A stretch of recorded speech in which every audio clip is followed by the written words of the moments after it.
Friends, welcome back to our channel Wealthy Life. 19 February 2021 trading സെഷനിൽ മാർക്കറ്റിൽ ഇന്നൊരു bearish ട്രെൻഡാണ് നമ്മൾക്ക് കാണാൻ സാധിച്ചത്. ഈ വീക്കിൽ ട്രെൻഡ് അനാലിസിസ് ചെയ്യുകയാണെങ്കിൽ ഈ വീക്കിൽ ഫോം ചെയ്ത 4 ക്യാൻഡിലുകളും ബിയറിഷ് ക്യാൻഡിലുകൾ തന്നെയായിരുന്നു. ഇന്നത്തെ ട്രേഡിംഗ് സെഷനിൽ നിഫ്റ്റി 15,000 എന്ന് പറയുന്ന ഒരു സൈക്കോളജിക്കൽ സപ്പോർട്ടിനെ ബ്രേക്ക് ചെയ്ത് 14,981 എന്ന ലെവലിലാണ് ക്ലോസ് ചെയ്തത്. അതായത് മാർക്കറ്റിൽ 0.91% കറക്ഷൻ നമ്മൾക്ക് കാണാൻ സാധിച്ചു. കൂടാതെ വീക്കിലി എക്സ്പയറി ഡേയുടെ നെക്സ്റ്റ് ഡേ ആയിട്ട് കൂടി മാർക്കറ്റിൽ ഇന്ന് നല്ല ഒരു വോളറ്റിലിറ്റിയും കാണാൻ സാധിച്ചു. ലാസ്റ്റ് ട്രേഡിംഗ് അവറിൽ വിക്സ് ഏകദേശം 5% ഉയരുകയും ചെയ്തു. നിഫ്റ്റി 50യുടെ ഒരു പ്രധാനപ്പെട്ട ഇൻഡിസസ് ആയ റിലയൻസിൻ്റെ വൺ ഡേ ചാർട്ട് അനാലിസിസ് നോക്കുകയാണെങ്കിൽ അവിടെ നമ്മൾക്ക് വ്യത്യസ്തമായ ഒരു ക്യാൻഡിൽ പാറ്റേൺ ആണ് ഫോം ചെയ്യുന്നത്, അല്ലെങ്കിൽ ഈ ഒരു ക്യാൻഡിൽ പാറ്റേൺ ആണ് കാണാൻ സാധിക്കുന്നത്. നമ്മൾക്കെല്ലാവർക്കും അറിയാം റിലയൻസിൻ്റെ സപ്പോർട്ട് സോണായിട്ട് 1880 റെസിസ്റ്റൻസ് ആയിട്ട് 2100 റേഞ്ചിലുമാണ് റിലയൻസ് ഏറെക്കാലമായി മൂവ് ചെയ്യുന്നത്. അതായത് ഒരു ടൈറ്റ് റേഞ്ച് ബൗണ്ട് മൂവ്മെൻറ്റിലാണ് റിലയൻസ് മൂവ് ചെയ്യുന്നത്. പക്ഷേ ലാസ്റ്റ് വീക്കിലെ ക്യാൻഡിൽ പാറ്റേൺ നമ്മൾ നോക്കുകയാണെങ്കിൽ റിലയൻസിൽ ഒരു ഹ്യൂജ് കൺസോളിഡേഷൻ സംഭവിക്കുന്നതായിട്ട് കാണാം.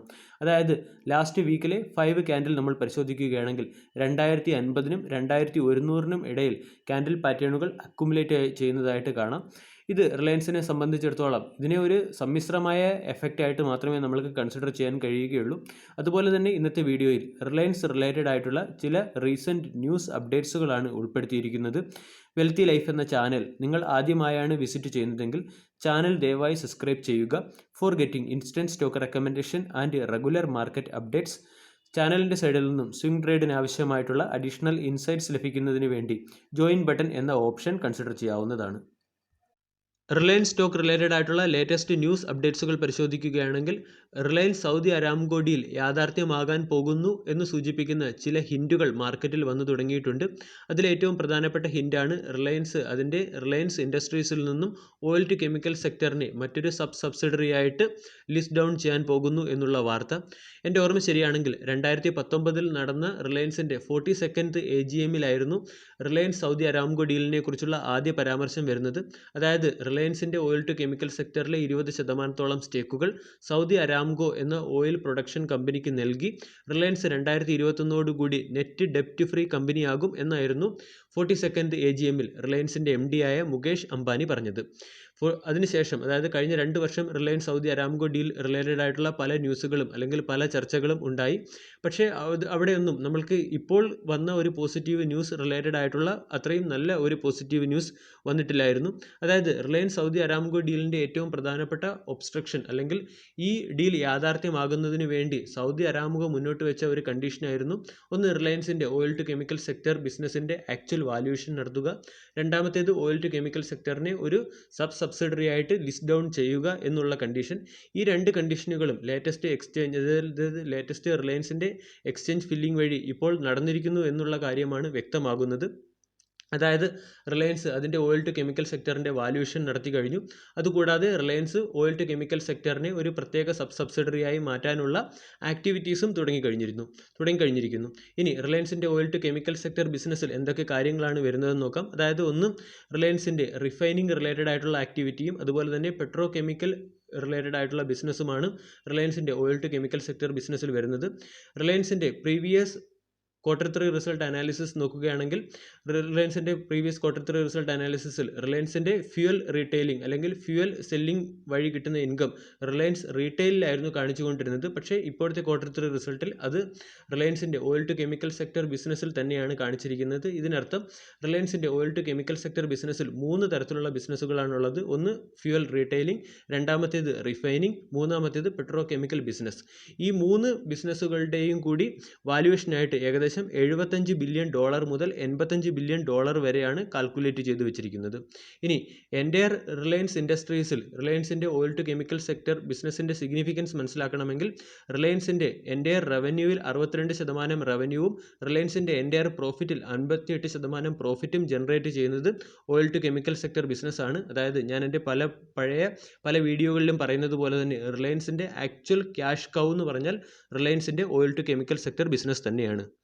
റിലയൻസ് സ്റ്റോക്ക് റിലേറ്റഡ് ആയിട്ടുള്ള രണ്ടാമത്തെ ന്യൂസ് അപ്ഡേറ്റ്സ് പരിശോധിക്കുകയാണെങ്കിൽ ഇന്ത്യൻ ടെലികോം ഇൻഡസ്ട്രിയിലെ നമ്പർ ഓഫ് ആക്റ്റീവ് സബ്സ്ക്രൈബേഴ്സിൻ്റെ എണ്ണത്തിൽ റിലയൻസ് ജിയോയെ ഭാരതി എയർടെൽ മറികടന്നു എന്നുള്ളതാണ്. അതായത് 2020 ഇന്ത്യൻ ടെലികോം ഇൻഡസ്ട്രിയിലെ ടോട്ടൽ ആക്റ്റീവ് സബ്സ്ക്രൈബേഴ്സിൻ്റെ എണ്ണം പരിശോധിക്കുകയാണെങ്കിൽ ഭാരതി എയർടെലിൻ്റെ മാർക്കറ്റ് ഷെയർ 33.7%, റിലയൻസ് ജിയോയുടേത് 33.6%, വോഡാഫോൺ ഐഡിയയുടേത് 26.3%. നമ്മൾക്കെല്ലാവർക്കും അറിയാം 2020 സെപ്റ്റംബർ മാസം മുതൽ തന്നെ ഭാരതി എയർടെലിൽ ന്യൂ സബ്സ്ക്രൈബേഴ്സിൻ്റെ എണ്ണത്തിൽ 40% മുതലുള്ള വർധനവ് നമ്മൾക്ക് കാണാൻ സാധിച്ചിട്ടുണ്ടായിരുന്നു. അതായത് സെപ്റ്റംബർ, ഒക്ടോബർ, നവംബർ, ഡിസംബർ മാസങ്ങളിലെ ട്രായുടെ റിപ്പോർട്ട് പരിശോധിക്കുകയാണെങ്കിൽ അവിടെ ഭാരതി എയർടെലിനായിരുന്നു കൂടുതൽ സബ്സ്ക്രൈബേഴ്സ് ലഭിച്ചിരുന്നത്. 2020 ഡിസംബർ മാസത്തിലെ മാത്രം കണക്കുകൾ പരിശോധിക്കുകയാണെങ്കിൽ ഏകദേശം 5.5 മില്യൺ ന്യൂ സബ്സ്ക്രൈബേഴ്സാണ് ഭാരതി എയർടെലിലേക്ക് പോയത്. റിലയൻസ് ജിയോ സെലക്ട് ചെയ്തത് 3.2 മില്യൺ സബ്സ്ക്രൈബേഴ്സാണ്. ഇതിൻ്റെ ഇമ്പാക്റ്റ് ആയിട്ട് അൾട്ടിമേറ്റ്ലി ഭാരതി എയർടെൽ റിലയൻസിനേക്കാളും കൂടുതൽ ആക്റ്റീവ് സബ്സ്ക്രൈബേഴ്സ് ഉള്ള ടെലികോം കമ്പനിയായി മാറിയിട്ടുണ്ട്. ഇനി 2020 ഫുൾ ഡേറ്റ നമ്മൾ പരിശോധിക്കുകയാണെങ്കിൽ എയർടെലിൽ 11.55 മില്യൺ ന്യൂ സബ്സ്ക്രൈബേഴ്സും റിലയൻസ് ജിയോയിൽ 39 മില്യൺ ന്യൂ സബ്സ്ക്രൈബേഴ്സുമാണ് ആഡായത്. വോഡാഫോൺ ഐഡിയയിൽ നിന്ന് 48 മില്യൺ സബ്സ്ക്രൈബേഴ്സ് ലോസ്റ്റ് ആയിട്ടുണ്ട്. അതിൽ 80% സബ്സ്ക്രൈബേഴ്സ് റിലയൻസ് ജിയോയും 20% സബ്സ്ക്രൈബേഴ്സ് ഭാരതി എയർടെലുമാണ് സെലക്ട് ചെയ്തത്. റിലയൻസ് റിലേറ്റഡ് ആയിട്ടുള്ള മൂന്നാമത്തെ ലേറ്റസ്റ്റ് അപ്ഡേറ്റ്സിലേക്ക് കടക്കാം. പഞ്ചാബിലും അതുപോലെ തന്നെ ഹരിയാനയിലും റിലയൻസിൻ്റെ ടെലികോം വിങ്ങായ റിലയൻസ് ജിയോയിലുള്ള ആക്റ്റീവ് സബ്സ്ക്രൈബേഴ്സിൻ്റെ എണ്ണത്തിൽ വളരെ വലിയ കുറവ് സംഭവിക്കുന്നു എന്നുള്ളതാണ് മൂന്നാമത്തെ അപ്ഡേറ്റ്സ്. 2020 ഡിസംബർ മാസത്തിൽ telecom regulatory authority of India പുറത്തുവിട്ട കണക്കുകൾ പ്രകാരം പഞ്ചാബിൽ റിലയൻസിൻ്റെ ആക്റ്റീവ് സബ്സ്ക്രൈബേഴ്സിൻ്റെ എണ്ണത്തിൽ വളരെ വലിയ കുറവ് സംഭവിച്ചിട്ടുണ്ട്. 2020 നവംബർ മാസത്തിൽ 1,40,00,000 കമ്പനിയുടെ ആക്റ്റീവ് സബ്സ്ക്രൈബേഴ്സ്. അത് ഡിക്ലൈൻ ചെയ്ത് 1,25,00,000 മാറിയിട്ടുണ്ട് 2020 ഡിസംബർ മാസത്തോടുകൂടി.